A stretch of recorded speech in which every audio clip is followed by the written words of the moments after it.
I want to, Gauri, I understand that Gauri is left already, but this is the opposite point of view of her, so I want to apologize to her before I start. Yeah, I'm advocating for no cloud. See, I'm a software developer by profession.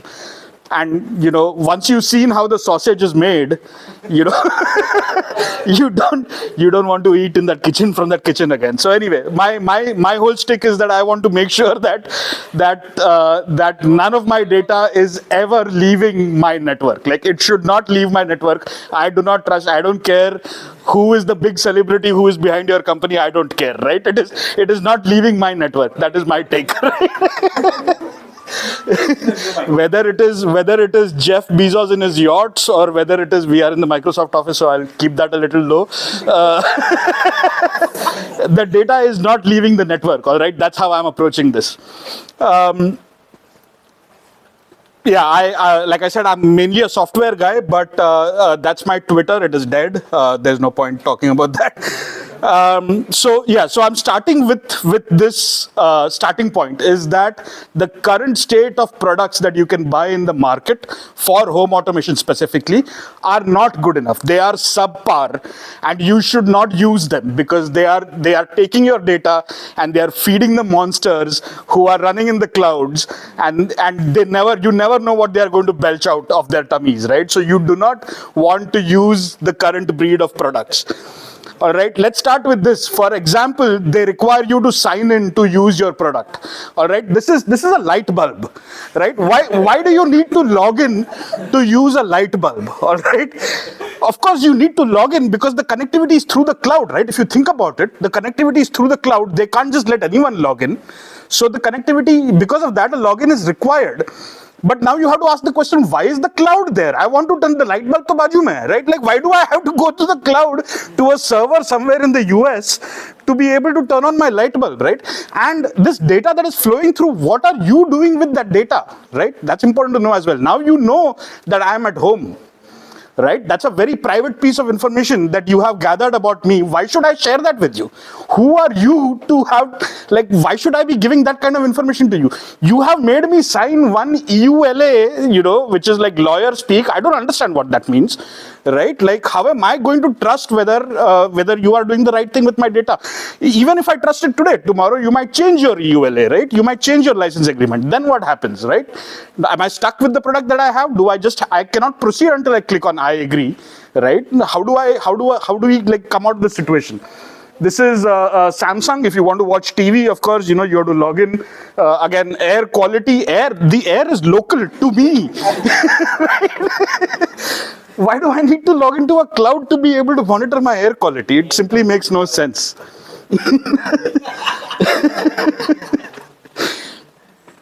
So,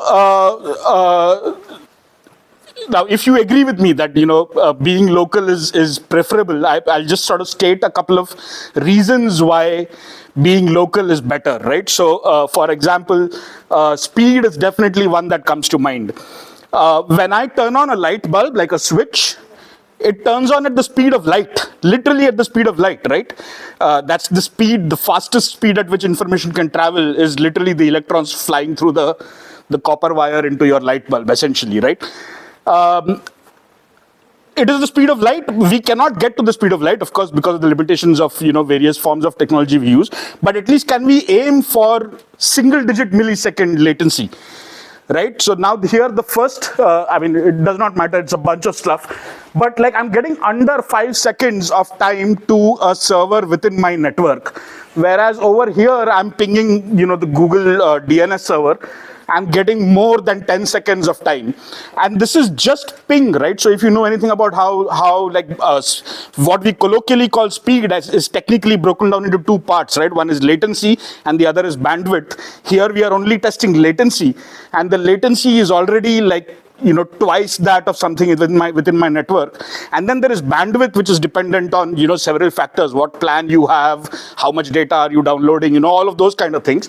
And, so this is your baseline. I mean, you can't go faster than this, right? And we are already at twice the speed and Google is someone who cares about performance. I know that they care about performance. And even with them, if you were to do this internally, it's half the speed, right? So speed is definitely one reason to go with local, but then also there is privacy. Apple is a company I hold in high regard. But, look at this, right? People, they are sharing their Siri recordings with contractors, and contractors have, let me read this out to you. Contractors have figured out that people are hearing the contractors are hearing on drug deals happening. They are listening to medical details and people having sex, right? This is being recorded by Siri, transmitted to Apple servers. Apple then, you think you can trust Apple, right? They have sort of rebuilt their organization recently to focus on privacy. They are sharing their data with contractors, right? And the contractors are saying that this is the kind of information they are seeing, right? Now, this news article is about 4 years old. Since then, this blew up. It became a big thing. They say they have taken steps to rectify this. Can we trust them? Who knows, right? Like, it's whatever is happening, it's happening behind the scenes. We don't know what they have done. So it's scary. Why even allow room for this? Your data should not have to leave your network, basically, right? There is connectivity. I mean, I'm sure you have seen this screen, right? What happens when your internet goes down and you are in a smart home? Okay, how frequent is it that internet goes down? I mean, whenever it goes down, it might not be frequent, but whenever it goes down, it's always the worst possible time, right? And so now imagine that happening to you turning on your light bulbs, right? But then there is even worse, you might have connectivity, but then the cloud provider might be down. That's a possibility, right? And so now even though you have the internet, you can't connect to the cloud itself. So I'll give you a couple of examples of that. AWS, this is when AWS went down and the fridge was stuck with an update. All right. US East 1 in AWS location is having an outage, and the Roomba, like the vacuum cleaner, I can't vacuum my house because AWS. Right? AWS is down, if this then that is down, he can't control his house. This lady is stuck out of her home, unable to enter her house because her security lock is not working because AWS is down, right? It's like, is this an improvement? Anyway. So yeah, I mean, I don't want these hassles. They're not happening, right? Also want to talk about life of a product. Eventually products do die, right? You cannot keep supporting these, companies cannot keep supporting these products for a long time. So here's an example where Philips decided they want to kill one of their devices. And, everybody who has bought this now has to deal with that, right? They have to figure out what to do with their devices, which was working perfectly well until yesterday. They never touched it. It's going to stop working today onwards, right? It's just very weird. This company went bust, this company shut down, and everybody was left holding a brick in their hands, right? It's completely useless. This one was better managed, but regardless, Nest's products that people had bought, Google had acquired Nest, and then they decided to kill certain products that Nest was making. And again, people are left holding a paperweight in their hand, basically. This is a more complicated one, where Sonos, which is like a speaker thing, if you're aware of it, they filed a patent lawsuit against Google. So Google decided that they can't use this technology anymore because Sonos is claiming patents for it. So Google decided that they are going to start removing those features from their product and remotely pushing updates down to users to kill features in their devices, because otherwise they would be caught up in a lawsuit, right? You might have purchased the product because you want that feature, right? and now that is going to be killed by a software update, right? Uh, yeah, security. This is, yeah.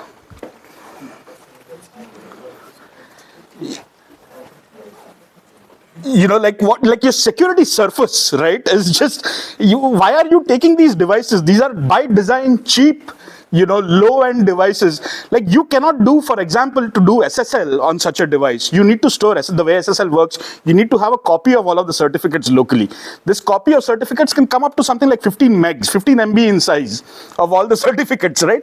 It's already out of the scope of a lot of these microcontrollers. So if you want to establish an SSL connection from a microcontroller to some service, you know, good luck. Like you're not going to be able to do that. There's simply not enough processing power to do that, right?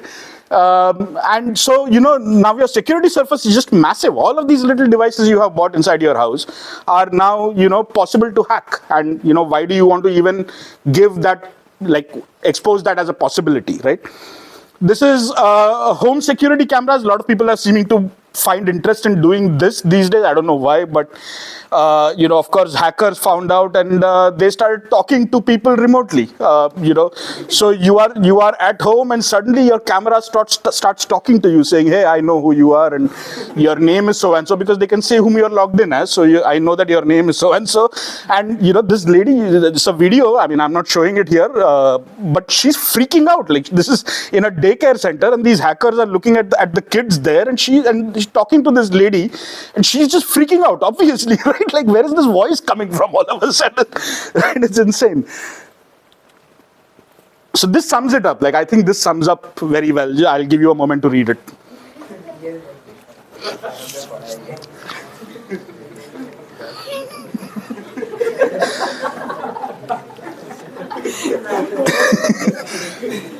Right, so like I said, I have seen the sausage being made, so I'm not going to eat from that place, right?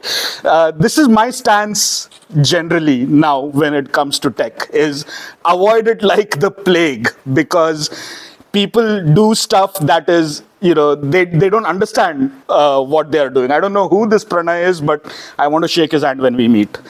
But on the flip side, I do like a smart home. You know, like all of that said, a smart home is still interesting. It is convenient. There is a lot of monitoring. You do get notifications for things that are happening. Like when your washing machine's done, it's good to get a notification, right? There is remote access. Of course, you need to be able to, if you have sort of, you know, left the, you know, whatever on and you left the house, you want to be able to check and turn it off if you can, right? And of course, there is a novelty factor to all of it, right? It feels fancy. Let's not discount that as well. And, you know, so it's, you know, we all want to be Tony Stark at some point, right? So yeah, I still want a smart home. You know, how do you sort of bridge this gap? So again, you know, be careful about the devices you add. Sorry. Yeah. So if you're careful about, you know, and there are some products, a handful of them who actually do care about this kind of thinking. Sonoff is one of them that comes to mind. Interestingly, a Chinese manufacturer of all things. So they are the ones who care about, you know, privacy and security. And there are a handful of such manufacturers who do care about good product quality. But you know, for me, like it turned out that the best bet for me, and we can go through the thinking process, but the best bet for me turned out that I have to make these devices myself. There is no other way to go about this. Sorry? Yeah. So yeah, we'll have to engineer the crap out of this. So, of course, you know, as is the case usually with such things, it starts with very simple stuff. So, for example, the first thing that you need in such a case is that you need a solid home network. And for most people, a home network is usually just this, right? But if you, not WhatsApp University, but YouTube University, if you go to YouTube University, you will find a lot of people, YouTube is genuinely good as compared to WhatsApp. I mean, I'm sure there's crap on YouTube as well, but so there are these influencers. So there's this trending thing on YouTube called home labbing. I don't know if you are familiar with that sort of home lab YouTube space, but it's these guys who basically set up these racks of equipment at their home, because they are usually sysad type people who want to play with how do you manage networks and stuff like that. And if you talk about the kind of racks they have, like this is the kind of setup that they would usually have in their house to manage a network. Each of these blades here, by the way, would be of the tune of, I would say, 35 to 40,000. Like we're talking about that range of prices, right? Yeah, I mean, I don't have that kind of money, right? Of course, if you dive into this, you figure out the reason they are able to afford this, because you also wonder that, hey, how are these guys running such expensive equipment in their house? And it's all sponsored products at the end of the day, right? They've got some sponsorship from somewhere, so they got the product for free. They have put that in their rack, and now they are constantly talking about that, basically. So they have not spent a penny on it. So, as if you get influenced by that, good luck to you, right? So let's start with this. I mean, this is okay, right? This is fine. you can do a lot even with just this much. So you can, for example, of course, like start locking it down a little bit. Change the default username and password. Please do that. I know a lot of people, you haven't done that. So please, change the default username and password. Change your DNS. DNS makes a lot of performance gains in how it operates. So, change from your ISP. Use someone like Cloudflare or use someone like Google. There are a couple of open ones as well who give guarantees of privacy. So, that's interesting to consider. You could consider running your own DNS server. Yeah, you're shaking. I tried this as well. Not fun, but again, a lot of control in what you can do. DHCP is this protocol that sort of negotiates a Wi-Fi connection when you try to connect for the first time. Dynamic host configuration protocol. Make sure that is set up correctly, useful when you have guests over and you want to share the password. They can connect much smoother, and they will get their devices configured automatically for your network.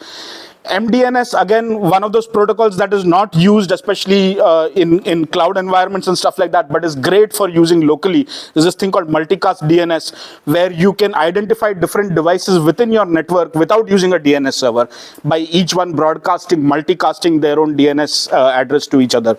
So it's brilliant. Again, one of those technologies that works really well on a local network, does not work at all on a cloud network. But if it's available, why not use it? It's for free. Right. One more thing you can consider is, if this is again a thing that your router might provide, is creating VLANs so that you can isolate segments of your network into different pieces.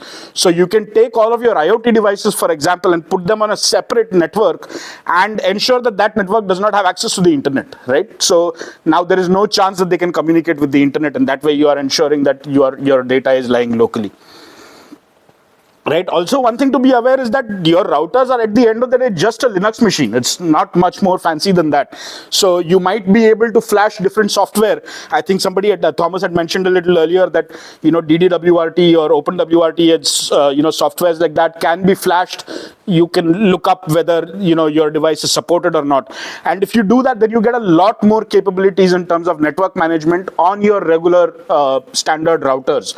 Now, their support for routers is not massive, so you will want to check that before you do this process. But it's interesting, like there's a lot of stuff that you can do there.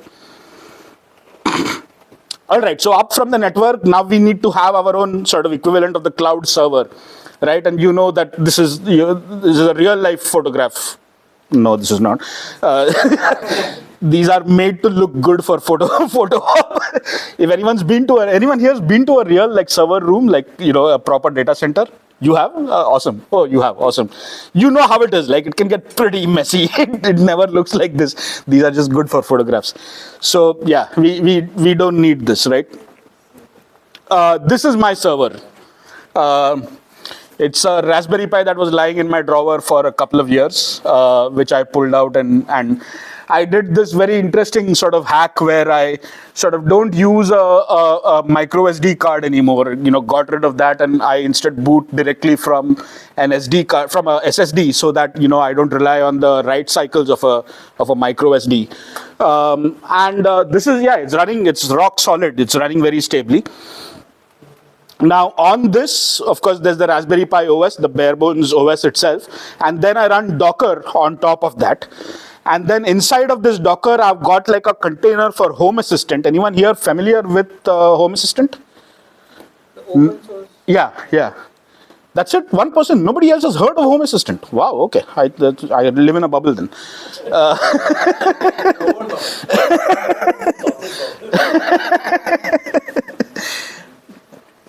So Home Assistant is this piece of software. The best way to describe Home Assistant is that it is sort of like an integration server. So if you've got various devices in your house, they can all talk to Home Assistant, and then Home Assistant will do the job of communicating between them. So it is sort of like an integration server. And what you can, so it has a very large number of devices. Again, it's open source, 100% open source. And so a lot of these device support is actually built by the community. So, you might purchase one random product from the market and you might decide that you want to integrate that with Home Assistant. And so you would write, the 10 lines of code it takes to integrate that with your network. And you will then contribute that to the community, and then that becomes available to everyone. And so the sort of available devices have just exploded for Home Assistant. You can create what they call automations, which is to say that, if that device gave so and so signal, then turn that device on, like just sort of bridging things together. Yeah, sure, go ahead. Actually, I have a question that you said that you want to stay away from cloud and keep everything private, but then Docker is again on your cloud itself. No, I'm running that on the Raspberry Pi here. So it is running on the Raspberry Pi. He's not talking about the cloud, he's talking about his Docker container. Correct. Docker container running on the Raspberry Pi. So it's Docker Hub. Docker Hub is a different thing. This is running, like, even in the cloud, they are running Docker containers in some software, right? Like, that is what I'm running here, basically. You can also build dashboards on Home Assistant. So if you want like pretty UIs where you can control things in your house, you can do that. I'm not a huge fan of this, to be honest, because we'll talk about that. Like, that is not automation. That is just remote control in some sense, right? And it is actually a worse remote control than anything else, because you have to unlock your phone, you have to launch the app, you have to go to the correct screen, and then you turn on the light. That's not a better experience. That's a worse experience, right? So, like, I don't care too much about dashboards, but well, the capability is there. As a con, though, to balance this out, it is not the easiest thing in the world to use. It does require you to get your hands dirty a little bit. You might have to, I don't think you will need to get into coding stuff, but you will definitely need to be familiar enough to be able to like write YAML files and things like that. Like, it's that level of tech that you will have to get into. So alongside Home Assistant, on the Docker container, on the Docker runtime, I've got this thing called ESP Home that's running. Now, ESP Home, Thomas had mentioned this earlier, but there was this company that popped up about 10 years ago or so called Expressive, Chinese company. And nobody gave them too much weightage, except that they manufactured this one chip called the ESP8266. And what was interesting about this chip is that it had got built-in Wi-Fi. It was available at a price point which was maybe 3 times cheaper than any other competitor. And even though the toolchain was not great, it was not the easiest thing in the world to program. Just because it was cheap, made it explode in popularity. And an entire community of developers sort of evolved around the ESP8266 chip. And then Expressive themselves started taking feedback on, and they started improving the product to make sure that they can deliver better tool chains and eventually better products. And this has become like a favorite among home automation people. So it's a very, very cheap microcontroller, about 150 rupees. This particular model that I have here is available for about 150 rupees. Now, in the context of things, 150 might seem like it is expensive. I mean, especially if you're doing, large scale implementation, you can, because you can buy microcontrollers for 1 cent. So, 150 rupees might look like it's very expensive. But we are talking about home use scale here. We are not talking about, millions of devices. We are talking about maybe tens of devices. So 150 is an acceptable price. Built-in Wi-Fi, like I said, pretty powerful processor. I don't remember the specs off the top, but pretty powerful. Their next version of the chip is this thing called ESP32. We saw a couple of people mention that earlier. Other than Wi-Fi, this one has also got Bluetooth built in and more pins for doing I/O, and it has also got lower power consumption than the ESP8266. So both of these chips are very interesting, and you could start consider using them for doing your home automation stuff with them. This one's slightly more expensive, around closer to $500 for a chip. I know I get that look a lot.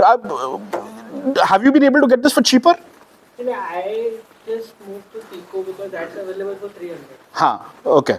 Okay. And that is more powerful than an ESP. Okay, fair enough. So what ESP Home, which is this piece of software that I run in my stack, what it does is it gives you an easy way to program these chips. Again, you don't write code in C like you normally do.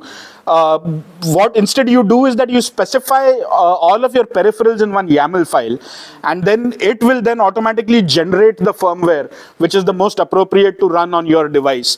And it also provides all the tooling that is necessary for compiling the firmware and uploading it to your microcontroller. All of the tool chain around that is provided by ESP Home. So again, single piece of software. Of course, you do need to write YAML files. That is not going away. But with some YAML configuration, you are able to push a button and then get that available on one of these devices. So it's really, it couldn't be easier than that. I also have this is the one piece of technology where I'm using a cloud-based thing, and I had to because there is simply no way around this. Oh, well, there is, but it gets more expensive. The thing is that if you want to be able to access all of this from outside your house, the way you do that is, if you don't use something like Cloudflare Tunnel, is by getting a static IP allocated to your house, and that can be expensive. So you generally want to avoid doing that. What Cloudflare Tunnel does is that it runs this little piece. So this is your server, whatever infrastructure you might have. You run this little piece of server inside your network that then connects to Cloudflare servers. And then Cloudflare is essentially now acting as a proxy. So anybody who is from outside your network making a request will hit Cloudflare, and then since Cloudflare and this guy has a connection, it basically proxies it. It tunnels it essentially internally to your network. So A static IP, you can use a dynamic DNS. you can use a dynamic DNS. Yes, that is valid. But I don't want to open the ports on my router to the. Correct. You would have to open ports as well. I use a cloud. Correct. What about Tailscape? Tailscape. I've heard that does a good job as well. I've heard. Yeah. There is a This privacy. is good until it's free. I mean, Cloudflare. This does violate some of the principles I was talking about. Of course, we are going to the cloud, so that's number one. Number two is also that they are doing a termination of the SSL. So theoretically, they can read all of the traffic that's going through them. Yeah, they are essentially a man in the middle. So it does violate some principles. So take it with a pinch of salt. I used to be able to trust Cloudflare, but recently they have cooked up a storm. So there is a lot of stuff around them as well. But you can have your own SSL and then proxy to it.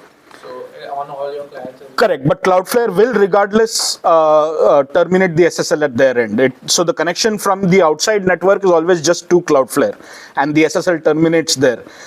Because there is no other way to do it, because even if they could connect internally, how would they do a certificate exchange, for example, right? Like stuff like that will not work. So the SSL termination has to happen at Cloudflare.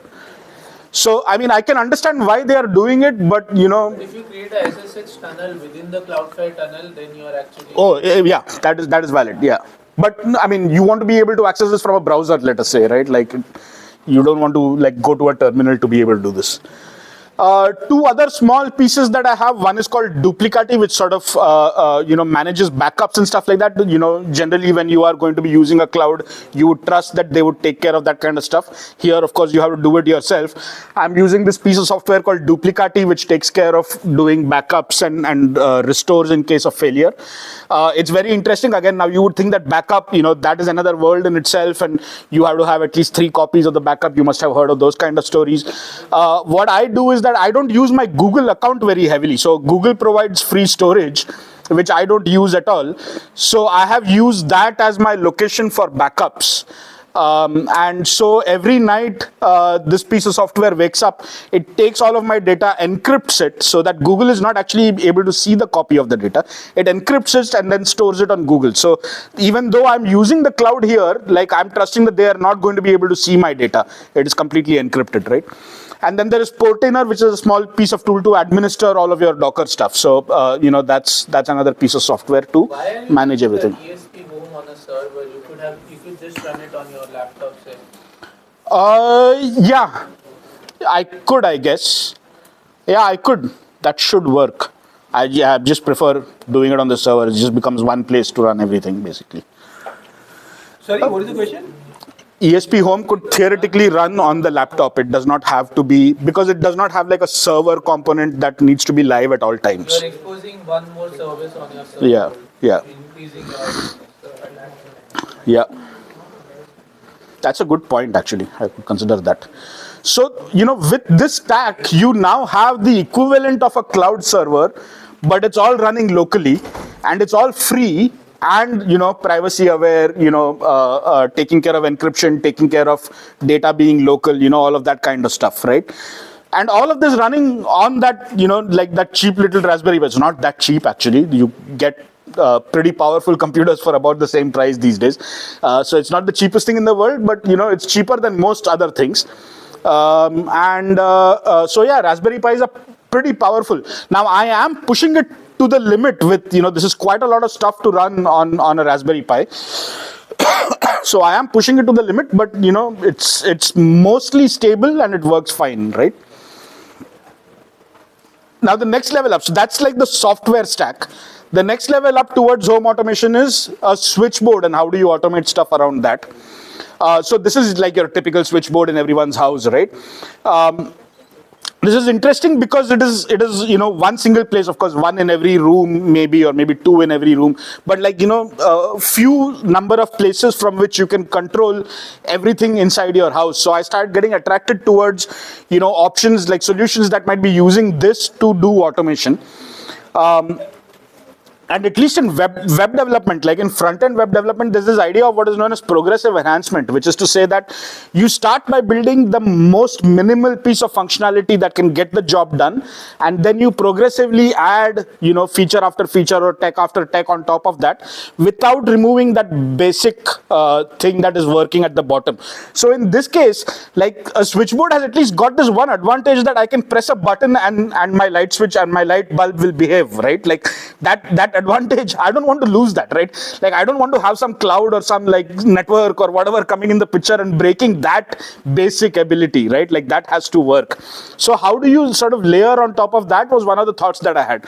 And I won't get too much into the design process. Also, I will be trampling on Thomas's turf, but I decided to give it a little bit of a shot and create a little bit of a circuit.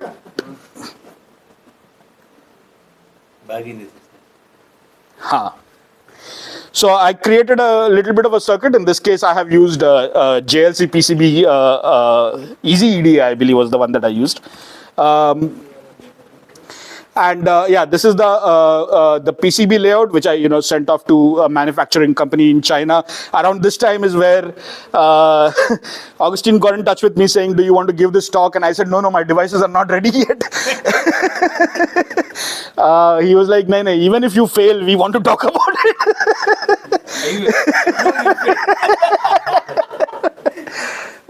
So anyway, I got this and then, in a rush sort of assembled it. I was planning to put up a video also of this actually working. I did test it. But yesterday when I was trying to record the video, I accidentally nudged it the wrong way, blew off the circuit breaker in my house, and then the building, and by the time I went down, there was a crowd of people there. Nobody knew what happened. I acted like I didn't know what happened either. This is not being recorded, right? Now you should. How much did that cost you? It's hard to break it down. So the PCB manufacturing came to about something like 2,000 rupees, but like with a lot of spares. So, you get a ton of PCBs basically. I think the ESP8266, is, like I said, is roughly 500. That black box at the top is a power supply, so that's maybe in the range of 250 or so. There is a little chip there, that does not matter. This board would have been in the range of around 300 rupees or so. So I would say all in all, this thing comes up to under $1,000. And that gives me control for, as much as 4 devices going out here. And there are several inputs that this can accept right at the top. So that would connect to your switches here, right? So these switches work as the inputs essentially. So when you turn on this thing, it basically sends a signal to the microcontroller. Power supply that you're using? It's a company called Highlink. It's a Chinese company, I believe, but I'm not 100% sure. No, can you go to the previous one? Yeah, this one, the black one. Which one? This one? Yeah, this is a Highlink HLK. Yeah.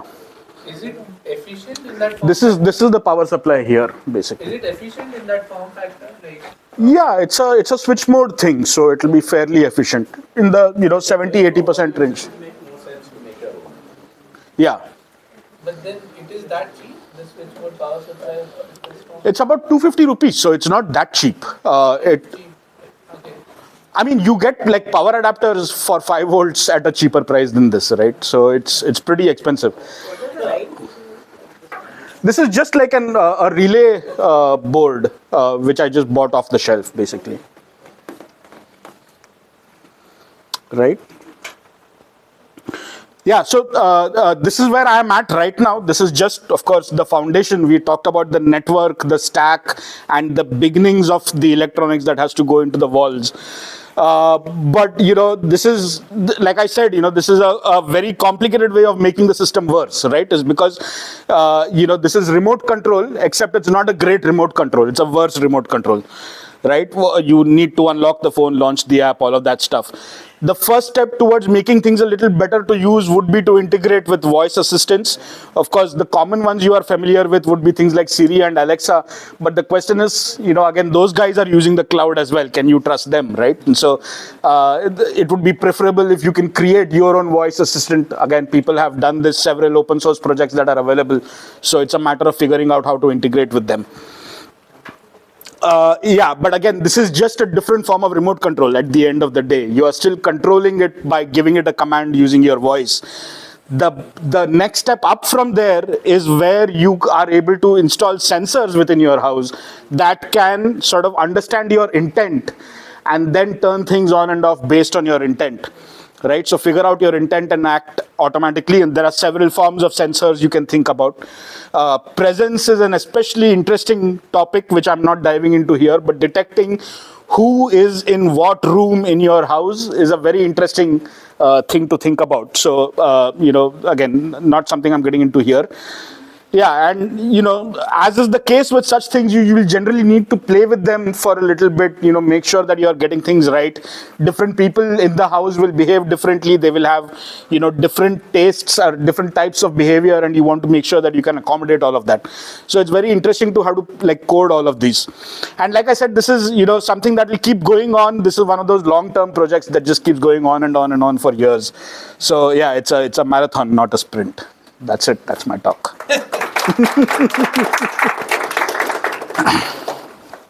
Thank you, Rakesh, for always keeping it real. Very शेजारीला आग लागल्या मला नशीबवाल्याला.